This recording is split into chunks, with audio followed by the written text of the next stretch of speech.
Hola, mi amigos. Yo soy St.Christopher. This is Petit Rojo, and this is the Writer's Block, a book review show where I tell you if a book is good enough that I would recommend it to a friend, or so bad that I would chop it in half with an axe.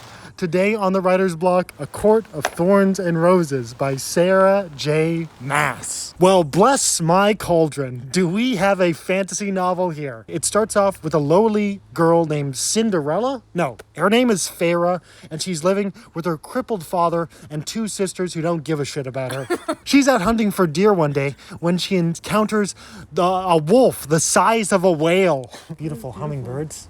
Damn. Ugh, I love nature. Yeah, it's so beautiful. Yeah, right? So she kills that wolf with an arrow, then skins it alive, sells it. But it turns out that wolf was a fairy. And that wolf's fairy friend comes knocking on the door dressed as another wolf. No, he is a wolf. He's a wolf? Bro, did you even read this? I listened to the audiobook twice. Twice? I didn't get that part. Because he can shapeshift. Yeah, but he's a fairy that can shapeshift Because into that's a wolf. his power, Chris. Yeah, He can shapeshift. but he's not a wolf. Yeah, but he becomes a wolf. Look, it's like in the cover. No, that's the one that dies. Yeah, because it's got an arrow in it. Yeah, clearly. But Yeah, like I read the book. So he becomes a wolf, comes knocking on the door looking for a cup of sugar, and also starts talking. Sorry. Also, he talks about this treaty. Since she has killed a fairy, he either has to kill her or take her back to be her bride. She goes kicking and screaming all the way back to a decadent palace and then just complains for about a month that she has to be dressed and washed in like beautiful rooms. Oh my god, it's awful. I have to live in a mansion and it's always springtime? Yuck. She's a prisoner. She doesn't go back to be his bride. Yeah, yeah. a prisoner. Princess prisoner. I will say the first half of this book is essentially Sleeping Beauty. She- No. Beauty and the Beast. Beauty and the Beast. Ugh, it's hard to get into at the beginning. I'll be the first to tell you. There's also like this gigantic plot hole, which upon my second reading, they do layer it in. She has made a promise to her mother to always protect her sisters and her family, but her family doesn't really care about her. And so when she gets taken away, she just keeps complaining like, I need to get back to my family that hates me because I promised my mother. And as an audience member, you're just like, just stay. It's like, it's so much better Yeah. here. There is like an element of like, she's the only one that can provide for her family. But then it's revealed that Tamlin, our wolfy shape-shifting elf, has sent like guards and protection. And he goes like, I swear to God, they're better protected than you could ever give them. And so it just nips that excuse in the bud.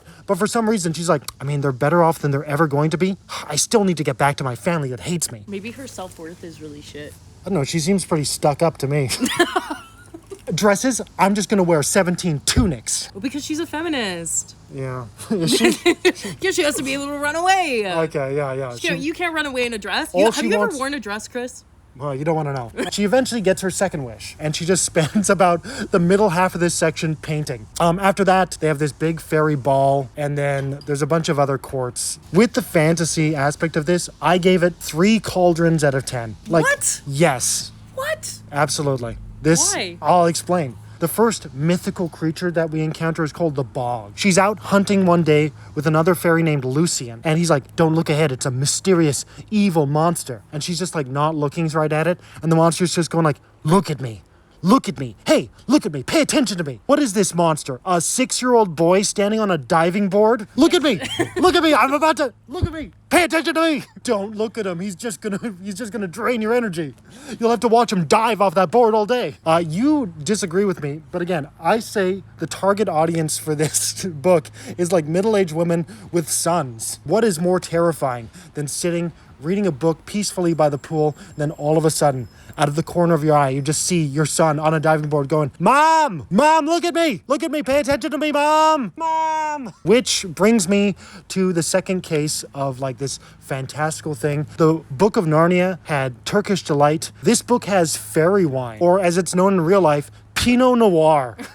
When all these fairies come for this festival, she's just like, I kept getting so drunk off fairy wine. It's just white wine. What is your favorite wine? A nice red wine. Cheap. The third and final monster that's introduced, she gets thrown into this mud pit and chased by a gigantic worm. No, you can't talk about that. Those are spoilers. Well, No spoilers. okay, so in the end of the book, she just falls into the novel of Dune. So, 3 cauldrons out of 10. Characters, I actually give this 7 cauldrons out of 10. Lucian, Tamlin, fighting with each other, the blight, the glamour, it is well thought out. I thought that Pharaoh was just a whiny little woman, but upon rereading, the first couple of chapters are actually beautifully layered with everything you're going to need to know. She runs into these like worshippers of fairies in the human lands. We're talking about this woman who got kidnapped and is now a fairy bride. Oh, little foreshadowing of what's actually going to happen, but everyone just thinks they're crazy. She talks about her mother over and over and over again, repetitiously so. And so it actually does make sense that she is this headstrong about getting back to her family. That is what I would say upon a second listening to the audiobook. I actually don't think that that's a plot hole. It is actually very well layered in. And then you have the evil witch of the west that comes in, and then also Raven Boy. Both great characters. And then we come to the map. Oh, the map. It's literally just England. She didn't change a thing. Make another island. Draw a silly shape. Make it Saskatchewan. Make it just a flat plane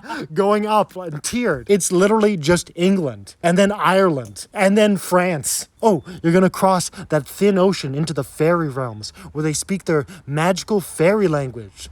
Bonjour. While you were reading it, did you picture accents? I did not. Did you have them like Cockney? Like, oi, it's me, Lucian. The good news is I was so inspired by this book that I have written a sequel. It is on my own mythical world called Africa. It holds a bunch of different lands like Fair Egypt, Desert Court, and of course, South Africa. So what do we do with this book? I know you liked it. Would I recommend it to a friend? Would you? Probably not. Why not? Because it's a gigantic waste of time. Like, here's the thing. Read it 3 times. I know. Here's the thing. The book is very well written. There's a line that hit me at the very start of the book where she's talking about eating food off a fork. And she's like licking the fork and tasting the fat on her tongue. This book is very sensual. That's what I would say its main strength is. Not even talking about the sensuality of it. Just when they're eating or when they're being fitted with silks, it is very soft to the touch. It is like playing on all of your senses. And she does a wonderful job flushing those out. God, so even though this book is a massive Sarah J. pain in my mass, it is well written. It does get off the block.